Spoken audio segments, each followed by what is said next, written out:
এর আগে অন্তর্বর্তীকালীন সরকারের প্রধান উপদেষ্টার স্বরাষ্ট্র বিষয়ক যিনি উপদেষ্টা এবং প্রধান উপদেষ্টার বিশেষ সহকারী খুদাবক্স স্যারের সাথে আমরা কথা বলেছি। একই সাথে ডিএমপি কমিশনের সাথে আমাদের একটি মিটিং হয়েছে এবং আজকে এখানে সাইবার সাপোর্ট ইউনিটে যারা দায়িত্ব আছে তাদেরকে আমরা লিখিতভাবে আমাদের অভিযোগগুলো দিয়েছি। আপনারা দেখতে পাবেন ডাকসু নির্বাচনের আগে এবং ডাকসু নির্বাচন পরবর্তী অব্যাহতভাবে সোশ্যাল মিডিয়ায় কিছু রিয়েল আইডি এবং কিছু ফেক আইডি থেকে এবং পেজ থেকে আমাদের যারা ছাত্রীরা আছে, নারীরা আছে এবং বিশেষ করে যারা নারী অ্যাক্টিভিস্ট আছে এবং ডাকসুতে নির্বাচিত যারা প্রতিনিধি আছে তাদের বিরুদ্ধে অব্যাহত সাইবার বুলিং হচ্ছে, স্লেট শেমিং হচ্ছে, হ্যারাসমেন্ট হচ্ছে, বিভিন্ন ধরনের ফেক ফটো কার্ড দিয়ে অব্যাহতভাবে নোংরা ভাষায় প্রপাগান্ডা হচ্ছে এবং কমেন্ট সেকশনে অব্যাহতভাবে এই পেজগুলো থেকে আইডি থেকে আমাদের যারা প্রতিনিধি যারা আছে এবং নারী শিক্ষার্থী যারা আছে এবং বিশেষ করে যারা নির্বাচিত প্রতিনিধি আছে তাদের বিরুদ্ধে ক্রমাগত প্রপাগান্ডা হচ্ছে। তো আজকে আমরা সাইবার সাপোর্ট ইউনিটে লিখিতভাবে যে সমস্ত পেজগুলো থেকে এবং আইডিগুলো থেকে এই প্রপাগান্ডাগুলো হচ্ছে সেগুলো আমরা লিখিতভাবে দিয়েছি, প্রত্যেকটা লিঙ্ক দিয়েছি। এক্ষেত্রে আমি নামগুলো একটু আপনাদের সামনে হ্যাঁ আমরা নামগুলো একটু বলছি। একটা হচ্ছে ডাকসু কণ্ঠস্বর, এরপর হচ্ছে আমার ডাকসু, দ্য ন্যাশনালিস্ট ডেটা, বঙ্গগ্রাফ, রৌমারি, কাঠের কেল্লা, এরপর হচ্ছে ডিও ইনসাইডের নামে একটা পেজ আছে যেটা আগের নাম ছিল এক্সপোজ ভয়েস, এর আগে ছিল জিয়া পলিটিক্যাল ইনফরমেশন হাব, বিভিন্ন সময় নাম চেঞ্জ হয়েছে। এরপর হচ্ছে এআর কি, বটজিপিটি, এভাবে আরও অনেকগুলো। এরপর হচ্ছে অনেকগুলো রিয়েল আইডি যেগুলো থেকে অব্যাহতভাবে প্রপাগান্ডা হচ্ছে। এনামুল হক শান্ত, তার ভেরিফাইড আইডি আছে, আশিকুর রহমান, সাইফ আল মাহমুদ।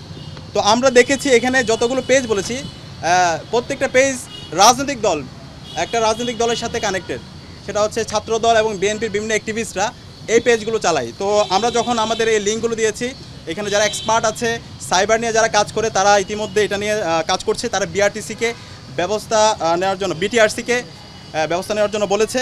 একই সাথে অ্যাক্টিভিটি লগগুলো তারা দেখছে, ফেসবুকের সাথে অফিসিয়ালি যোগাযোগ করেছে। যে পেজগুলোর কথা বলেছে এগুলো অ্যাডমিন ইতিমধ্যে তারা বের করতে পেরেছে এবং খুব দ্রুতই এই অ্যাডমিনদের বিরুদ্ধে যারা এই স্লেট শেমিং, সাইবার বুলিং এবং হ্যারাসমেন্টের সাথে জড়িত আছে তাদের বিরুদ্ধে তারা ব্যবস্থা নেওয়ার ব্যাপারে তারা আশ্বস্ত করেছেন আমাদেরকে। এবং একই সাথে এই online propaganda, cyber bullying, harassment এটার বিরুদ্ধে যেন শিক্ষার্থীরা নির্বিঘ্ন অভিযোগ দিতে পারে, আমাদের শাহবাগ থানা যেটা আছে সেই শাহবাগ থানায় একটি সাইবার সাপোর্ট সেন্টার খুব দ্রুত স্থাপন করা হবে। শিক্ষার্থীরা সার্বিকভাবে ওইখানে গিয়ে অভিযোগ দিবে এবং আমাদের ডাকসুর পক্ষ থেকে ইতিমধ্যে একটা ডিজিটাল কমপ্লেন বক্স আমরা করেছি। সেই কমপ্লেন বক্সের সহায়তায় আইন ও মানবাধিকার সম্পাদক সার্বিকভাবে এখানে সহযোগিতা করবে। তো আমরা আশা করছি এই যারা স্লেট শেমিং করছে, সাইবার বুলিং করছে, হ্যারাসমেন্ট করছে, মিথ্যা প্রপাগান্ডা করছে, তারা হলো কালপ্রিট। সে যেই দলের হোক, যে রাজনৈতিক দলের হোক। আমরা দেখতে পেয়েছি গতকালকেও আমার বিরুদ্ধে বঙ্গগ্রাফ নামে একটি পেজ থেকে মিথ্যা প্রপাগান্ডা ছড়ানো হয়েছে। তো পরবর্তীতে তারা আবার ক্ষমাও চেয়েছে।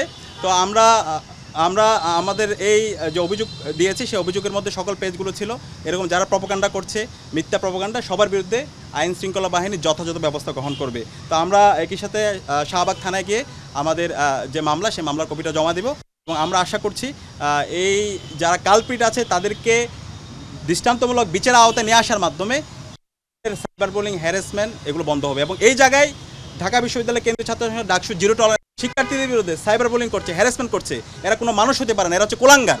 এদের বিরুদ্ধে আমাদের সবাইকে এক হইতে হবে, রাজনৈতিক দল, ছাত্র সংগঠন, সকল শিক্ষার্থী, নাগরিকদেরকে এদের বিরুদ্ধে আমাদেরকে অবস্থান পরিষ্কার করতে হবে। তো এই জায়গায় আমাদের জিরো টলারেন্স এবং আমরা আশা করছি এদের সবাইকে দৃষ্টান্তমূলক বিচার আওতায় নিয়ে আসা হবে।